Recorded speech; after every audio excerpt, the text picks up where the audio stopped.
Hello everyone, welcome back to Physics online classes for class 12 students.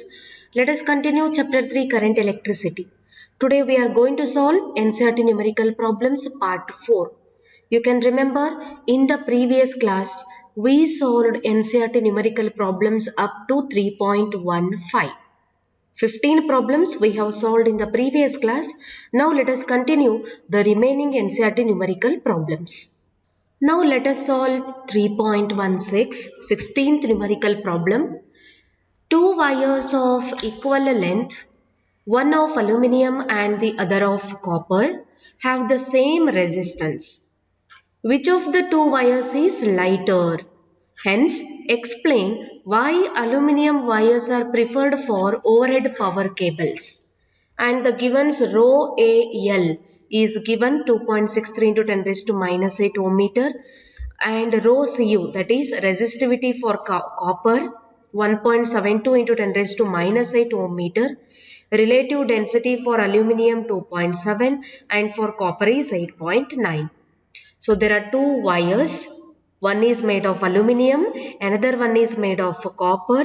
Both these wires are having same length and same resistance. We have to find or we have to calculate out of these two wires which is lighter, which is having less mass. And also we have to explain why aluminium wire are preferred for overhead power cables.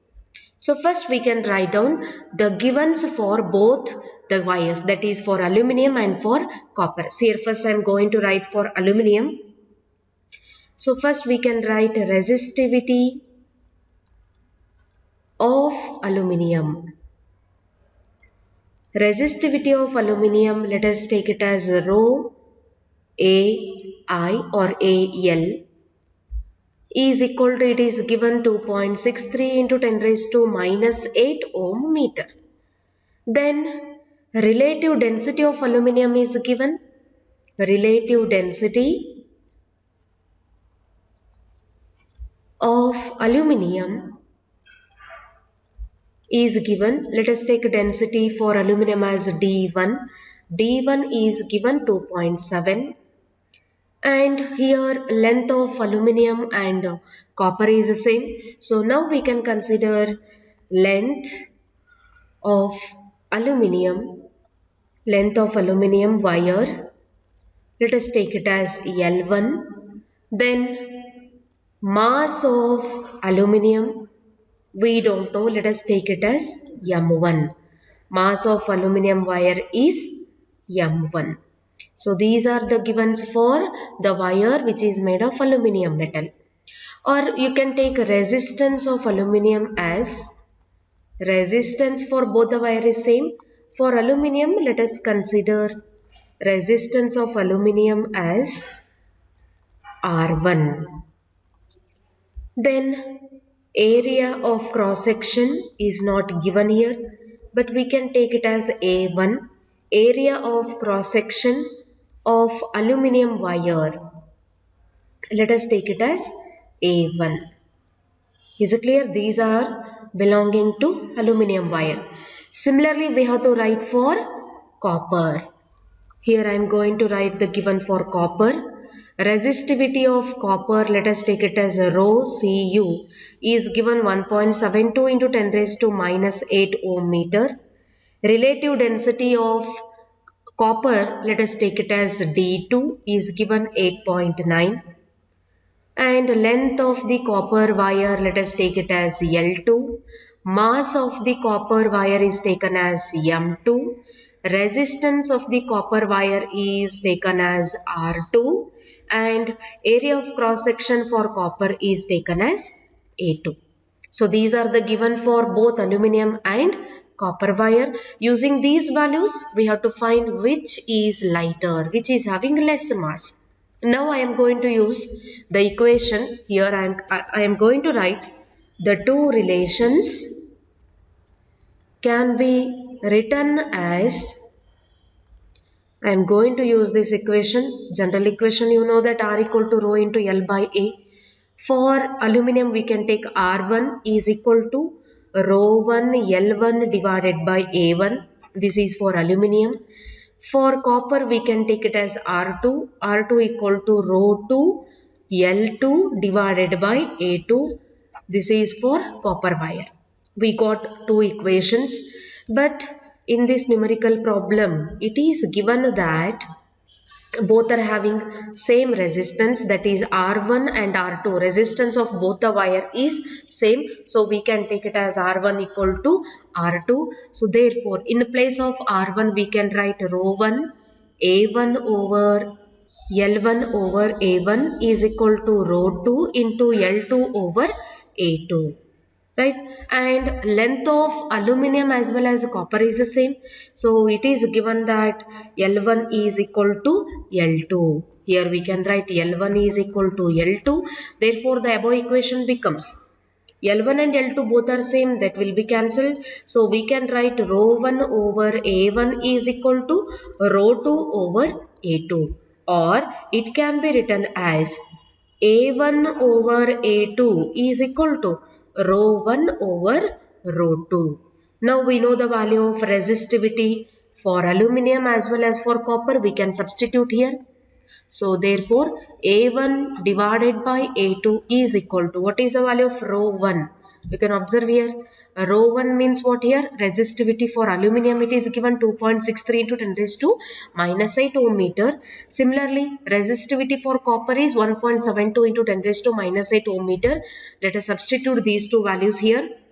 Rho 1 is resistivity of aluminum, 2.63 into 10 raised to minus 8 ohm meter divided by resistivity of copper, 1.72 into 10 raised to minus 8. So 10 raised to minus 8 will get cancelled. We can write A1 divided by A2 is equal to 2.63 divided by 1.72. Right? So we got the area of cross section for aluminum and for copper. Now I am going to write mass of the aluminum wire, because we are going to find which is lighter, which is having less mass. So we can write mass of the aluminum wire. Mass of the aluminum wire, it is denoted by M1 is equal to, yes, what is density? Density is mass per unit volume. Density means what here? Mass per unit volume. We want M equal to, it will be V, volume into density. So we can write M1 is equal to, I am going to use this equation, volume into density, that gives mass. So volume means what here? Length into breadth into height, L into L into L, or we can write area into length, that gives volume. Area for aluminum is A1, length for aluminum is L1.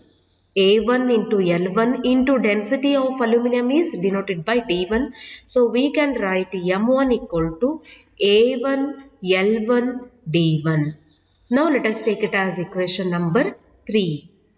Similarly, we can write mass of the copper wire. Mass of the copper wire is denoted by M2. M2 equal to, again we can write volume into density, that gives mass of the copper wire. So volume is A2 L2 into density is D2. So we can write A2 L2 D2 is mass of the copper wire. Let us take it as equation 4. Now you can observe equation 3 and 4. We can divide equation 3 and 4 so that we can get which is lighter, which is having less mass. Now I am going to divide equation 3 and 4. Dividing equation 3 by equation 4, we will get M1 over M2 is equal to A1 L1 D1 divided by A2 L2 D2. So we know that for L1 equal to L2, because the length of both the wire is same, L1 and L2 both are equal, they will get cancelled. Remaining is M1 divided by M2 equal to A1 D1 divided by A2 D2. Or we know that for A1 divided by A2, what is the value of A1 by A2? Here we calculated A1 by A2 equal to what? 2.63 divided by 1.72. We can substitute here. 2.63 divided by 1.72 in place of A1 by A2. Substitute here. M1 divided by M2 equal to 2.63 divided by 1.72. This is the value of A1 divided by A2 into D1 by D2. What is the value of D1 and D2? It is given 2.7 divided by 8.9. So calculating these value, we will get M1 divided by M2 equal to 0.46. Or we can write M1 is equal to 0.46 times of M2. Now tell me which is greater or which is having less mass. See here, M1 is mass of aluminium, M2 is mass of copper. From the final result, we can say that mass of aluminium is less or it is smaller than mass of copper. Mass of copper is 0.46 times of aluminium. Right? So that's why copper is having a larger weight than aluminium.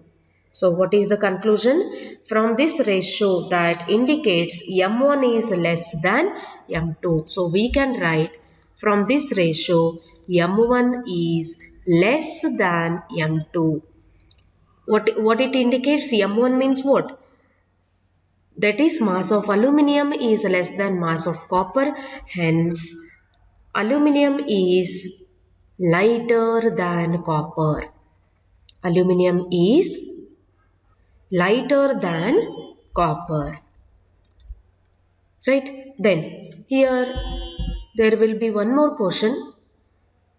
Explain why aluminium wires are preferred for overhead power cables. See here, only the answer is aluminium is lighter than copper. So it is preferred for overhead cables over copper. Over the copper wires we are using as overhead, we are using aluminium wire. Only the reason is aluminium wire is lighter. It is preferred for overhead power cables over copper. Yes, 17th problem 3.17. What conclusion can you draw from the following observations on a resistor made of alloy manganese? Here one tabular column is given. By observing these following givens regarding electric current and voltage, what conclusion we can draw? Here you can observe the tabular column. Current and voltage values are given. 0.2 ampere, 3.94 volt, 0.4 ampere, 7.87 volt, 0.6 ampere, 11.8 volt and so on. We know Ohm's law. It is given by the equation V equal to IR, or we can write R equal to V divided by I. We can use this equation to find the conclusion because here voltage and electric current values are given. So here R equal to V divided by I.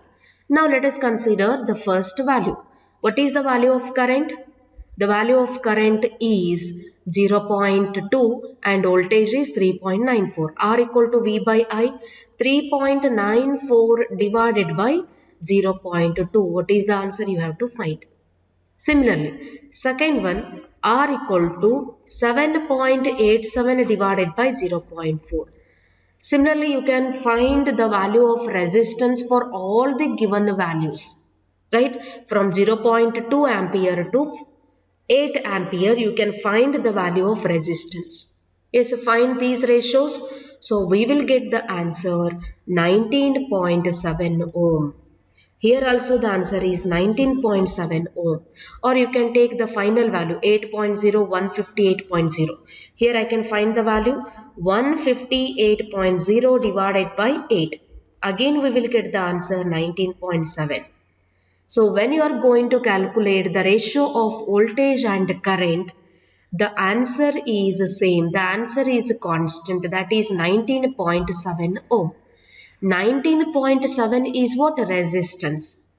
So for the high voltage, for the high current, the value of resistance is constant and which is equal to 19.7 ohm. So here from this given table that the ratio of voltage with current is a constant and this is equal to 19.7 ohm. Hence the given alloy manganese is an ohmic conductor. Manganese is a ohmic conductor. What do you mean by ohmic conductor? The alloy which obeys Ohm's law. That is called ohmic devices or ohmic conductor. If it does not obey Ohm's law, then we can call it as non-ohmic devices or non-ohmic conductor. So what is the conclusion here? The alloy manganese obeys Ohm's law so that it is a ohmic conductor because for the ratio of voltage and current values, the resistance is constant. Hence, the resistance of the manganese is 19.7 ohm. 18th numerical problem. Answer the following questions. Here 4 sub questions are given. We have to answer for all the 4 questions. The first question, a steady current flows in a metallic conductor of non-uniform cross section. Which of these quantities is constant along the conductor? The quantities are current, current density, electric field, drift speed. The 4 quantities are given. Suppose a steady current is flowing in a metallic conductor of non-uniform cross section. Then which of these quantities is constant along the conductor? The 4 terms you can observe here: current, current density, electric field and drift speed. What is current? Current is the rate of change of electric charges through a circuit or through a conductor that gives electric current. And the second term is current density. What is current density? Electric current per unit cross-sectional area of the conductor, that is J equal to I divided by A. Then third term is electric field.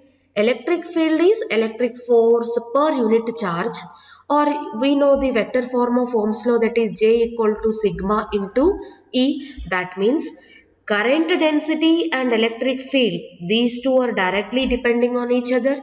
Then fourth term is drift velocity. What is drift velocity? Average velocity attained by the charged particles in a material due to an electric field, and the equation is given by Vd equal to I divided by NEA. Now observe all the 4 terms. Current density, here current density is inversely proportional to area. Electric field is directly depending on current density. That means here electric field is also inversely proportional to area. Then the third one, drift speed. Here drift velocity, according to the formula we have the equation I divided by NEA, that indicates drift speed is also inversely proportional to cross sectional area of the conductor. So here current density, electric field and drift speed are inversely proportional to the area of cross section. Therefore, these are not constant. Remaining is what? Current. So here current is constant throughout the conductor, because you can observe the equation according to Ohm's law, V equal to IR, I equal to V divided by R. You can observe this equation. Electric current that depends on resistance, or that may be depending on potential difference. But here current through this non-uniform cross section is always constant. But current density, electric field and drift speed, these are depending on area. These are inversely proportional to cross sectional area. So the proper answer is electric current. Then second question, is Ohm's law universally applicable for all conducting elements? If not, give examples of elements which do not obey Ohm's law. So the first question is Ohm's law is applicable for all conducting elements? So the answer is no. Ohm's law is not universally applicable for all conducting elements. What is the answer? Ohm's law is not applicable for all conducting elements. Then second question, if not, give example of elements which do not obey Ohm's law. Yes, in theory classes you have studied ohmic devices and non-ohmic devices. What are ohmic devices? The device which obey Ohm's law, that gives ohmic device. And non-ohmic device means the device which do not obey Ohm's law. Here, which do not obey Ohm's law, they are called non-ohmic devices. And also we studied some example for non-ohmic devices. You can remember vacuum tube, semiconductor diodes, and transistor, liquid electrolytes. So these are the some example for non-ohmic devices. See here I am going to write the examples. Semiconductor diodes, transistors, then liquid electrolytes, vacuum tubes. So these are the some examples or the elements which do not obey Ohm's law. Then come to the third question. A low voltage supply from which one needs high current must have very low internal resistance, and why? Yes, the question is a low voltage supply from which one needs high current. Low voltage, high current which is having low internal resistance, and why? We know Ohm's law, we can use that equation, the relation for the potential. We have the equation V equal to IR. That is voltage V is directly proportional to electric current I. And here we can take R is the resistance. For this question we can take it as internal resistance of the source. So this equation can be written as I equal to V divided by R, where V is potential and R is the internal resistance. So according to the question, if V is low, potential V, if it is low, then R must be very low. You can observe this equation I equal to V by R. If V is low, then this R must be very low, V divided by R, right? So that we will get high current. So high current can be drawn from the source if potential is low with very low internal resistance. Then come to the fourth question. A high tension, that is HT, supply of say 6 kilovolt must have a very large internal resistance. Why? See here, in order to prohibit the current from exceeding the safety limit, we have always have some safety limit. If we cross that safety limit, we will get high current, dangerously high current we can get. So, a high tension supply must have a very large internal resistance. Suppose if the internal resistance is not large, then the current drawn from the source can exceed the safety limits in case of a short circuit. So why there should be a large internal resistance? Only to limit the value. The current should not exceed the safety limit. If it exceeds, it is dangerously high. So to reduce or to decrease its value, the internal resistance should be very high. Suppose if internal resistance is not much large, then short circuit takes place because the current drawn can exceed the safety limits. 3.19, 19th problem, 19th question, choose the correct alternatives. The first question, alloys of metals usually have greater or less resistivity than that of their constituent metals. So we have to find whether it is greater or whether it is less. Alloys of metals usually have dash resistivity. Whether it is having greater resistivity or smaller resistivity compared to constituent metals. Remember, resistivity of an alloy is generally higher or greater than that of its constituent metals. But the alloys have low melting points than their constituent metals. Because here you can observe the alloys of the metals have better properties than that of the metals. So here the proper answer is what? Greater. Alloys of the metals usually have greater resistivity than that of their constituent metals. Then second question, alloys usually have much dash temperature coefficients of resistance than pure metals, whether it is having a low temperature coefficient or high temperature coefficient. So here the answer is lower. So alloys usually have much lower temperature coefficients than the pure metals. Third question, the resistivity of the alloy manganese is nearly independent of or increases rapidly with increase in the temperature. The resistivity of alloy manganese, whether this manganese is depending on temperature or whether it is independent of temperature. Directly we can answer here. The alloy manganese is nearly independent of temperature. It is not depending on the temperature. It is independent of temperature because it is a ohmic conductor. It obeys Ohm's law. Then fourth question, the resistivity of a typical insulator, example amber, is greater than that of a metal by a factor of the order of. This is not 1022, this is 10 raised to 22 or 10 raised to 23.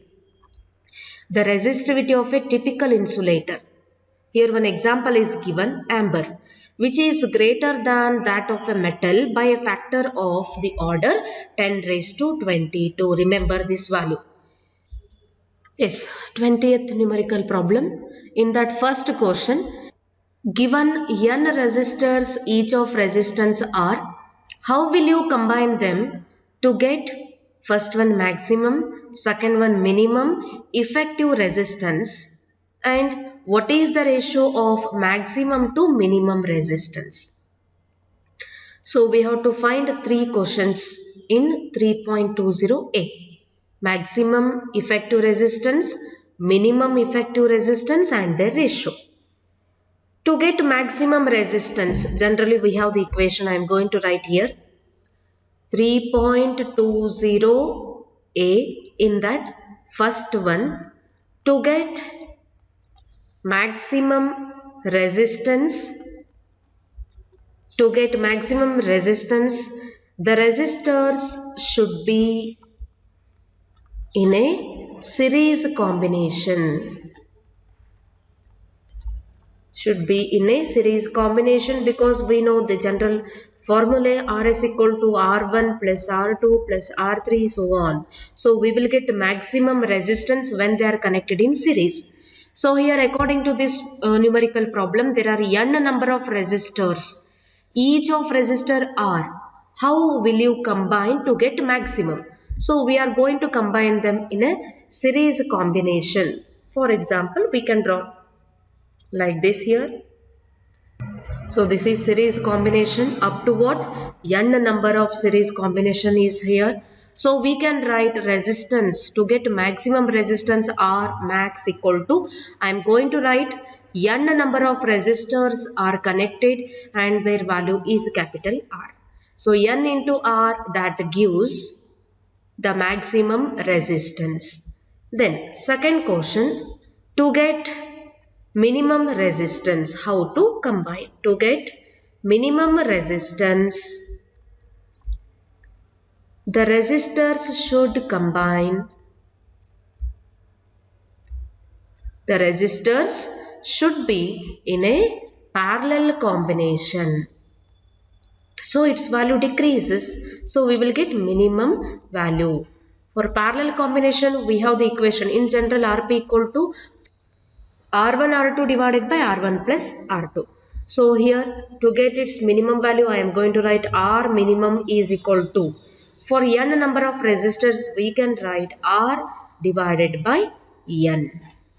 So this equation we can use to get minimum value, where n is number of resistors, n number of resistors. Then third question, the ratio of maximum to minimum resistance. What is the third question? Ratio of maximum resistance to minimum resistance. So we can write R series, that is R max, divided by R parallel. That means R max divided by R minimum is equal to R max we got N into R divided by R minimum we got R divided by N. So we can write R and R will get cancelled, N will go to numerator. So N into N will be N square. The ratio of maximum to minimum resistance is given by the square of N number of resistance. Then second question, that is B, given the resistances of 1 ohm, 2 ohm, 3 ohm. There are three resistors 1, 2 and 3 ohm. How will we combine them to get an equivalent resistance of 11 by 3 ohm, 11 by 5 ohm, 6 ohm and 6 by 11 ohm? How we have to combine these three resistors to get these values? The first one is how much? 11 by 3. To get the value 11 by 3, how we have to combine these three resistors? Similarly, second one is 11 by 5. Third one is 6 ohm. Fourth one is 6 divided by 11 ohm. So one by one we can calculate here. Totally there are 3 resistors. Question 3.20, in that B question, in that it is given the resistance of the given resistors are R1, let us take it as 1 ohm, R2 2 ohm and R3 equal to 3 ohm it is given. Here the first value here it is given, that is 11 divided by 3 ohm. So this answer we have to get. To get this value, how we have to combine these three resistances? So consider the following combination of the resistors. To get this answer, see here, consider the following combination of the resistors. Here I am going to take, this is the first resistor 1 ohm. Here the second resistor I am going to connect parallelly, right? Then the third resistor having the value 3 ohm I am going to connect here. Now we can easily calculate using this combination. Equivalent resistance of the circuit is given by, here I am going to solve, R equal to, first 1 ohm and 2 ohm, these are parallel combination. So we can use the equation R1 R2 divided by R1 plus R2. We will get 1 into 2 divided by 1 plus 2. So that gives 2 divided by 3. Then this 2 by 3 resistor is connected to 3 ohm series combination. So we can use R equal to 2 by 3 plus 3. So 2 by 3 plus 3 means we will get the answer, that will be 11 divided by 3 ohm. So we got 11 by 3 ohm from this combination. The first two resistors are connected parallelly and then it is connected to 3 ohm in a series combination. Now we got 11 by 3. Similarly, second option here it is given 11 divided by 5 ohm. To get this answer, how we have to connect these three resistors? Yes, to get 11 by 5, I am going to use the second two resistors, that is 2 and 3. See here. Here this is R2, that is 2 ohm. Here I am going to use 3 ohm, 2 ohm and 3 ohm. This is connected to the first resistor 1 ohm. Calculate now these value. R equal to, again R1 R2 divided by R1 plus R2. 2 into 3 divided by 2 plus 3, we will get 3 2s are 6, 3 plus 2 is 5. Then it is connected to 1 ohm in a series combination. 6 by 5 plus 1 will be how much? 11 divided by 5. So we got R equal to 11 by 5 ohm from this combination. Right? Similarly, the third one is, I am going to write third value, it is given 6 ohm. 6 ohm. Here you can observe the values. I am going to use the sum of all the values gives 6 ohm. That is series combination. We can consider R1, R2, R3. 1 ohm, 2 ohm, 3 ohm. So we will get 6 ohm here. So Rs equal to R1 plus R2 plus R3. That gives 1 plus 2 plus 3. So we will get 6 ohm from the series combination. Then similarly, fourth one, the value is given how much? 6 divided by 11 ohm. To get this answer, see here, I am going to connect all the 3 resistors parallelly. This is 1 ohm, 2 ohm, 3 ohm. So these are connected to the common point. These are the parallel combination. So now we will easily find its value.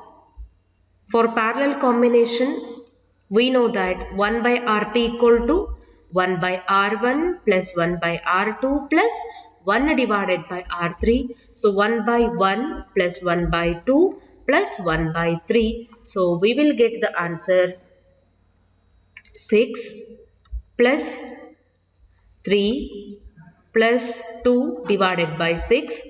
6 plus 3, 9 plus 2 will be 11 divided by 6. This is 1 by Rp. So therefore Rp equal to what? 6 divided by 11 ohm. So this is for the fourth option, 6 by 11 ohm. All the 3 resistors are connected in a parallel combination. Then come to the third question. Determine the equivalent resistance of the network shown in the figure 3.31. So we have to find equivalent resistance. See this diagram here. 1 ohm and 1 ohm, they are connected in a series combination. 2 ohm and 2 ohm, these two are connected in a series combination. So I am going to redraw this diagram. You can observe here. So 1 ohm and 1 ohm, these two are connected in a series combination. Series means 1 plus 1 will be how much? 2 ohm. Similarly, 2 ohm and 2 ohm, these two values are connected in a series combination. 2 plus 2 will be how much? 4 ohm. So I am going to redraw this diagram as 2 ohm and 4 ohm, these are connected parallelly. Right? 2 ohm and this is 4 ohm. Right? Just I redraw this diagram because here you can observe the upper resistors 1 and 1, they are connected in a series combination. We got 2 ohm. And the lower resistors 2 ohm and 2 ohm are connected in a series combination. So we got 4 ohm. So now I redraw this diagram. Now what we have to find? Equivalent resistance of the network shown in the figure. So here it can be observed from the diagram, 2 ohm and 4 ohm resistors are connected in parallel in all the 4 loops. How many loops are there here? Totally there are 4 loops. In all the 4 loops, 2 ohm and 4 ohm resistors are connected parallelly. Now we can find equivalent resistance of each loop. For each loop, we can find equivalent resistance.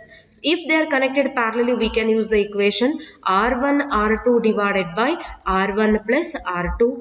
For first loop, you can observe R1 is 2 ohm, R2 is 4 ohm. 2 into 4 divided by 2 plus 4. So we will get 8 divided by 6, or we can write 4 by 3 ohm.